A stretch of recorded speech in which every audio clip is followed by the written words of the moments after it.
Si on sait déchiffrer l'hébreu, bon, ça suffit. On vient comme on est. Et je suis tellement heureuse d'avoir pu trouver des enseignants qui ont la capacité incroyable de donner des cours vraiment de très bon niveau, mais accessibles même à des personnes qui n'ont pas beaucoup de savoir. Joëlle Bernheim, bonjour. Bonjour. On est ravis de vous accueillir. Pour ceux qui ne vous connaissent pas, je me permets de rappeler que vous êtes la femme du grand rabbin Gilles Bernheim. Vous êtes psychanalyste et vous êtes en Israël pour organiser votre séminaire annuel pour femmes, pour celles qui veulent approfondir les textes, approfondir... c'est un séminaire d'études juives, en fait. Et on est ravis de vous accueillir pour en parler. Donc ça va se dérouler quand exactement et où? Alors, on va commencer par les détails techniques. Oui, mais j'ai envie de ne pas répondre directement à la question, de dire nous sommes en Israël, mais pas juste pour ce séminaire. Je réside désormais en Israël depuis un an et demi. Bienvenue. Et effectivement, le séminaire qui a lieu du 24 au 28 juillet inclus, c'est la 8e édition d'un séminaire que j'organise à Jérusalem, dans le cadre de la Midrasha Nishmat, dans les locaux de la Midrasha à Jérusalem, au cœur de Jérusalem, pour les femmes, des femmes qui viennent de France pour cela, et des femmes qui vivent en Israël, même parfois depuis longtemps, mais qui sont heureuses de se joindre à nous pour suivre des cours en français et puis partager des moments avec leurs consoeurs venus de France.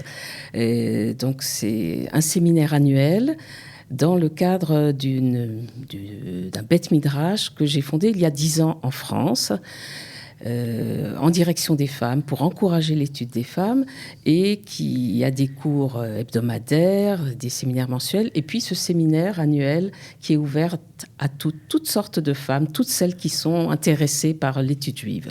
Alors justement, on va préciser, parce que c'est 5 journées d'études intensives, il y a de nombreux intervenants, différentes thématiques, mais est-ce qu'il y a un thème général au séminaire ?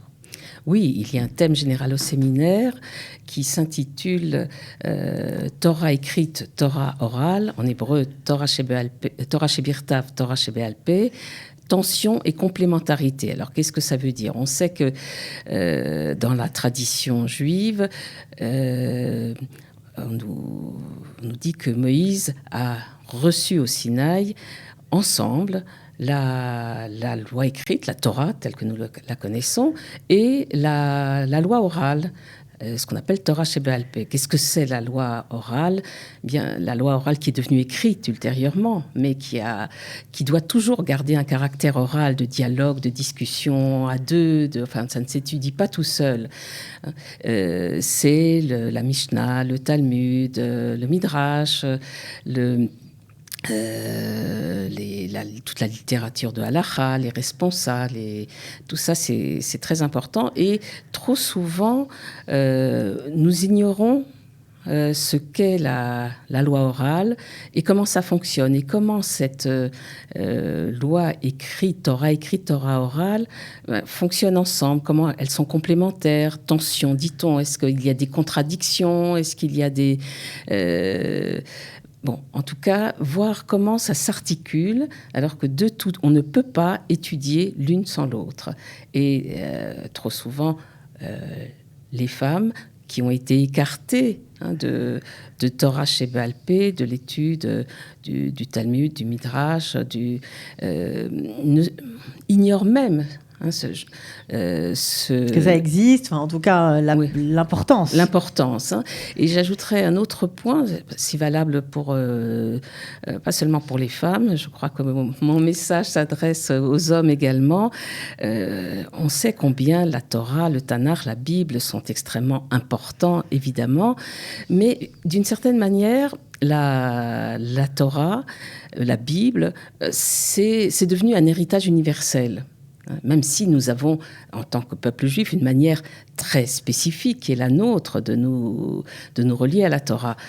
Mais ce qui est encore plus spécifique, ce que les autres n'ont pas, c'est la Torah Sheba'al Peh. C'est cette capacité à interroger en permanence au cours des siècles de manière ininterrompue à travers le Talmud, les commentaires du Talmud, les commentaires sur la Torah, etc., jusqu'à nos jours. Donc ce qui vous intéresse vraiment dans ce séminaire, on va dire que c'est le débat. Oui. Et ce qui est assez intéressant et original dans votre façon d'organiser les choses et de proposer de l'étude juive intensive à ces femmes, c'est qu'elles vont vraiment, elles aussi, débattre avant de recevoir le savoir des intervenants, en plus des intervenants prestigieux qui vont faire partie du séminaire.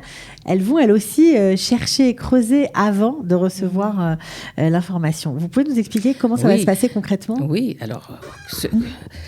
que ce soit dans les cours qui sont délivrés pendant toute l'année, que là, dans le séminaire, il y a toujours un temps de préparation au cours. Les enseignants nous envoient leurs références sur lesquelles ils vont s'appuyer pour développer leur enseignement.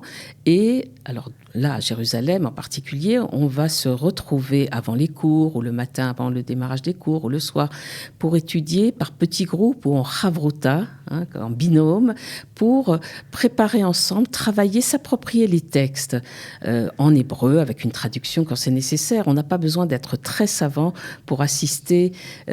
Si on sait déchiffrer l'hébreu, ça suffit. Ok, il n'y a pas besoin d'avoir des connaissances, on peut venir sans rien. Quoi. Non, on vient comme on est. On vient comme on est, et je suis tellement heureuse d'avoir pu trouver des enseignants qui ont la capacité incroyable de donner des cours vraiment de très bon niveau, mais accessible même à des personnes qui n'ont pas beaucoup de savoir. Et ça peut être un peu paradoxal. Ce ne sont pas des cours basiques, non, ça c'est sûr. Mais ils ont la capacité de donner toute la mesure, toute l'ampleur, tout le défi, la profondeur. Je vais en citer quelques-uns. Il y a le Rav Daniel Epstein, il y aura le docteur Shmuel Vigoda, le docteur Michael Vigoda, le docteur Michael Gross. Et il y aura aussi des femmes. Vous-même, vous allez enseigner Tamar Schwartz et Nathalie Lovenberg, ainsi que Myriam Merzbar. Je crois que j'en ai oublié peut-être un, mais pas des moindres, le Rav Eli Kling. Et il y aura aussi, je crois que je les ai tous cités. Rosine Cohen, voilà. Donc, vraiment des gens tout à fait... intéressant, c'est ça, oui, ça c'est le moins qu'on puisse dire. Oui, un panel, je dirais, assez exceptionnel, des noms qui sont pour beaucoup de personnes connues, mais qu'on n'a pas l'occasion d'entendre parce qu'ils enseignent dans tel ou tel cadre et pas forcément, on n'a pas donc d'occasion ils ne sont pas accessibles. Et donc, je suis très heureuse d'avoir pu les convaincre. Maintenant, ils sont là chaque année, fidèles à notre séminaire, et à notre public. Pourquoi c'était important pour vous de donner justement cette place aux femmes dans l'étude ? Pourquoi ? Parce que, je le dis souvent, une formule un peu provocante, mais je l'assume parfaitement, c'est-à-dire il y a quelque chose qui ne va pas quand les femmes sont majeures, si on peut dire, dans leur vie professionnelle, dans leur vie personnelle, familiale, sociale, etc., et mineures dans leur vie religieuse. Je pense qu'il faut, ou pour le dire autrement, elles peuvent avoir fait des études très poussées, une culture générale très large, et puis se contenter de rudiments, de choses qu'elles ont pu, si par chance elles étaient au Talmud Torah, se rappeler, mais qui ne les satisfont pas. Et souvent, c'est au détriment de leur identité juive, de leur culture juive. Elles trouvent que c'est pas très intéressant. Et ça me fait beaucoup de peine. Et puis, c'est très grave aussi. Donc, l'idée, c'est de leur donner la mesure, de leur permettre d'avoir accès à l'étude juive de manière riche, intéressante, qu'elles puissent découvrir vraiment, à l'âge adulte, quand elles n'ont pas eu l'occasion, la richesse de leur héritage, de notre héritage, et si possible, dans les textes, les mots du texte en hébreu, et parce que ça donne, c'est tout à fait autre chose à partir du moment où on rentre dans les textes. Et l'objectif final, si possible, c'est d'acquérir une certaine autonomie. Hein. Dans l'étude, ça dans veut dire l'étude. qu'après, elles rentrent à la maison et elles auront Petit à mieux petit, il compris. faut toujours des maîtres, mais avec les années, je vois, que ce soit par les séminaires d'été et par les séminaires qui ont lieu toute l'année, chaque semaine, petit à petit, ces femmes découvrent la joie de l'étude, la passion de l'étude et savoir comment étudier un peu seules, hein, grâce aux outils qu'elles ont pu acquérir au fur et à mesure. C'est ça, on va leur donner des outils. Hein, j'avais un maître ici, j'ai eu la chance d'étudier en Israël il y a très très longtemps, pendant plusieurs années, d'étudier la Torah dans le cadre de la Michlala de Beit Vegan, avec mon maître et directeur, le Rav Cooperman, qui disait une phrase merveilleuse. Mon idée n'est pas de donner aux femmes qui viennent étudier ici une vision du monde toute prête, mais de leur donner les outils pour se construire leur vision du monde. Là, c'est un petit peu pareil. Hein, c'est un homme très orthodoxe. Il n'y a pas de discussion là-dessus. Voilà. Mais que les femmes puissent se sentir créatives pour déchiffrer, comprendre, se reformuler à leur manière les commentaires, pas inventer n'importe quoi. Il faut apprendre, il faut des connaissances et il faut apprendre à déchiffrer. Mais pouvoir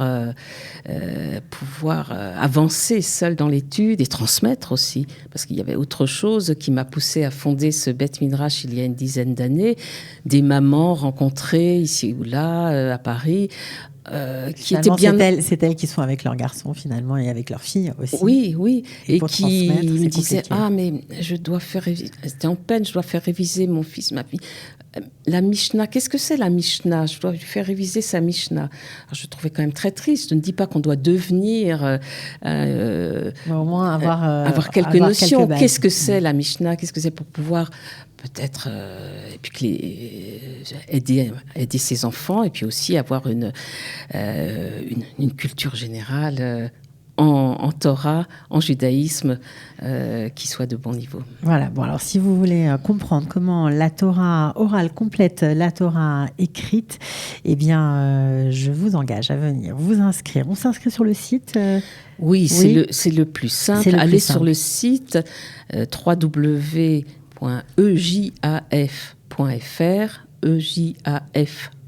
c'est études juives au féminin. Et sur le site, on trouve toutes les informations. On peut nous écrire des adresses mail, un numéro de téléphone.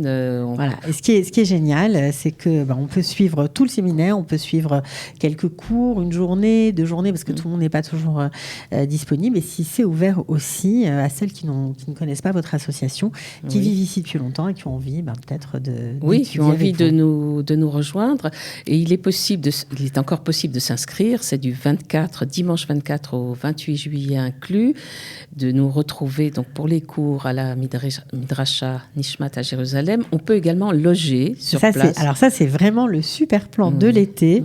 On peut le dire parce que pour 200 shekels, on peut y passer la semaine. La semaine dans des petits appartements confortables et faire une semaine vacances studieuse, certes, mais faire des rencontres qui vont changer votre vie, je pense. Et puis, ça se situe en plein cœur de Jérusalem, à côté du Tzomet Pat. Donc, franchement, ne ratez pas l'occasion. Merci beaucoup, Joëlle Bernheim, et je vous souhaite bonne chance pour le séminaire. Merci beaucoup. Avec beaucoup de monde, beaucoup de participants. Merci beaucoup. À bientôt.